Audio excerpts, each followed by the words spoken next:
Okay, we have a susceptibility and a challenge that when we go out, usually on YouTube or somewhere like that, looking for various teachings on different things, is that, and I've listened to a lot of stuff. I always listen to a lot of stuff, just to hear what other teachers are doing and get a sense of where they're at and that kind of thing. And there's a lot of them out there that will say some very impressive sounding things that are completely not true, but they sound well read, and they sound like they make sense, and they sound correct.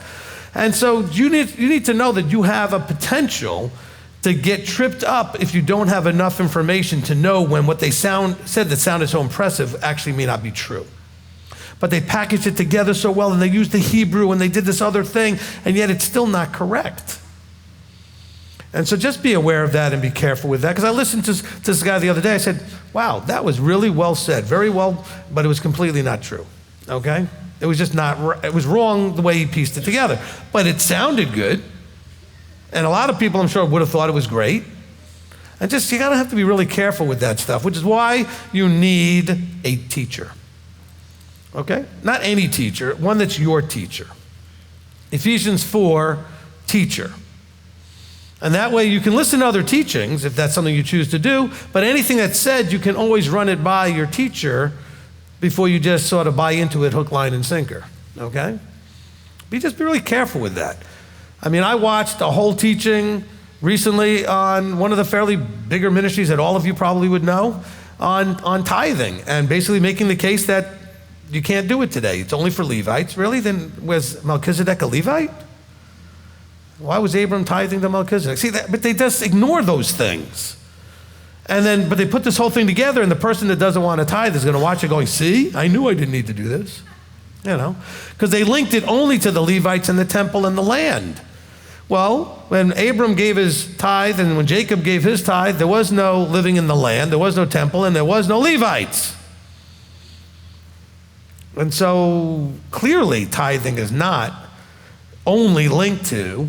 Now, at the time of the Levites, they were the ones that were given it. Prior, it was given to the Melchizedekians. Because we know that Abram gave, and then we know that Jacob said that he would give. He said to Yahweh, if you get me through all of this, and I'm going to give a tenth, I'm going to give my tithe. Who did he give it to? From the Jewish understanding, he gave it to Shem. Shem was still around. Shem, they were still living a pretty long time before you get to Abraham, Isaac, and Jacob. Okay, and Shem certainly was old enough he could have been at all three of the weddings, easily. Okay? And so, let's just keep in mind that there are teachings out there that you need to have that discernment, because you can listen and say, oh, that makes a whole lot of sense because they put it together so well. And it could still be wrong. All right? Some of you heard some really great, well put together teachings when you were in Christianity, only to find out later they were wrong. But they were very good at speaking, and they were very good at their verses, and they sounded very well read and very well trained, and just be careful. Okay, because I'm listening to stuff right now, I'm thinking, man, if I wasn't who I am with my understandings, what would I think having just watched that? Would I be more solidly on the right footing, or would I be kind of knocked off balance and heading in the wrong direction?